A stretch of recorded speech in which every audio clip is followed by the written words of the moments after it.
Conformal and binary transform. So இதில பார்த்தீங்கன்னா, ஒரு 4, 5 கான்செப்ட் இருக்குது. ஸோ என்னென்ன கான்செப்ட் இங்க மெயினா பார்க்க போறோம்னா, அவங்களே சொல்லியிருக்காங்க. ஃபர்ஸ்ட்டு கன்ஃபார்மல் மேப்பிங்ன்னா என்ன? அப்படிங்கிறதுனால, இதுக்கு இன்னொரு ஆல்டர்னேட் டெஃபினிஷன் இருக்குது. 2 டெஃபினிஷன். கன்ஃபார்ம் மேப்பிங் இல்லைன்னா ஐசோகார்னல் மேப்பிங்னு ஒண்ணு இருக்குது.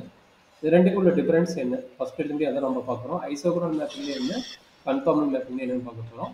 அடுத்தது பார்த்தீங்கன்னா, எலிமெண்டரி டிரான்ஸ்ஃபார்மேஷன். அப்புறம் டிரான்ஸ்ஃபர்மேஷன் என்ன மீனிங்மா? Transformation, elementary transformation. First of all டிரான்ஸ்ஃபர்மேஷனோட மீனிங் என்னம்மா? லைக் சேஞ்ச் ஓவர்ன்ற ஆ. மாதிரி. ஓகேங்க. சேஞ்சஸ் தான். வெறும் இல்ல. ஒரு கல் இருக்குது. அந்த கல்ல வந்து நம்ம வந்து டிரான்ஸ்ஃபார்ம் பண்ணோம்னா ஒரு சிலையா கிடைக்கும். கரெக்ட்டுங்களா? இது சிலையா கிடைக்கும். எது இருந்தாலும் ஓகே. எது இருந்தாலும். இப்போ ஒரு பருத்தி இது நூல் இருக்குதுன்னா, அப்ப அது நூலா இருந்து நம்ம வந்து ட்ரெஸ்ஸா நம்ம இது பண்றோம். அதான் டிரான்ஸ்ஃபர்மேஷன். இப்ப நீங்க கோதுமை கூட இருக்கும். அந்த கோதுமை மாவ கன்வெர்ட் பண்றது என்னது? அத டைரக்ட்டா மிஷின்ல போடும்போது உங்களுக்கு மாவா கிடைக்கும். அதே மாரி இங்க மேத்ஸ்ல பொறுத்தவரைக்கும் டிரான்ஸ்ஃபர்மேஷன்னா, இங்க பார்த்தீங்கன்னா, நம்மளுக்கு 2 பிளேன் இருக்குது. அது ஆல்ரெடி உங்களுக்கு தெரியும். Z எக்ஸ் பிளஸ் ஐஒய்ங்கிறது ஒரு set. And omega u plus ஐவிங்கிறது ஒரு செட்டு. சரிங்களா? அப்ப இந்த இஜெட்ல என்ன டயகிராம் வருது? என்ன ரீசனுக்காக இங்க வருது? அதுல வந்து ஒமேகா பிளேன். தட் மீன்ஸ் இது டபுள்ங்கிறது ஒமேகா பிளேன். அப்ப அங்க என்ன டைப் ஆஃப் டயகிராம் வருது? அப்ப இங்கிருந்து இது எப்படி கன்வெர்ட் ஆகுது?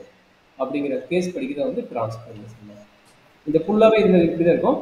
இதுலயும் சரி, மாடலோ 3லயும் சரி, நம்மளுக்கு சர்க்கிள் டிரா பண்றதுல இருந்து எல்லாமே வந்து 2 பிளேன், இஜெட் பிளேன் என்ன இருக்கும், அண்ட் ஒமேகா பிளேன் என்ன இருக்கும் அப்படிங்கிற கேஸை நம்ம பார்க்க போறோம்.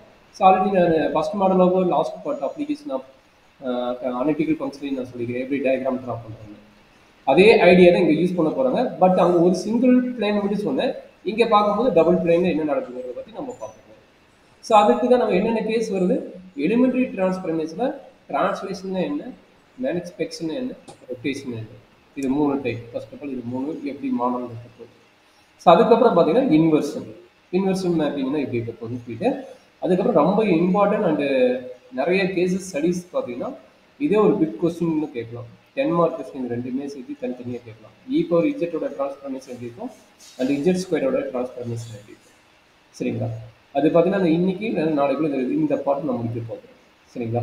ஸோ அதுக்கப்புறம் அடுத்த பாட்டு பார்த்தீங்கன்னா, binary transform and cross ratio image. இது ஒரு செட் ஆஃப் ப்ராப்ளம் இருக்கும். அது எப்படி நம்ம டிஃபைன் பண்ணுறது மேபி நாளைக்கு இருந்ததுன்னா நாளைக்கு கூட இந்த சாப்டர் மட்டும் நம்ம ஈஸி தான். ஜஸ்ட் டயக்ராம் எப்படி ட்ரா பண்ண போகிறோம், என்ன ரீசன் என்னன்னு பார்த்துட்டு இருந்தால் போதும். சரிங்களா? இதுதான் நமக்கு செகண்ட் மாடலோட இருக்கிற மெயின் கான்செப்ட். இது எப்படி நம்ம பண்ண போகிறோம் ஒவ்வொன்றா அப்படிங்கிறத பற்றி நம்ம இப்போ பார்க்கலாம். சரியாம்மா? Okay sir.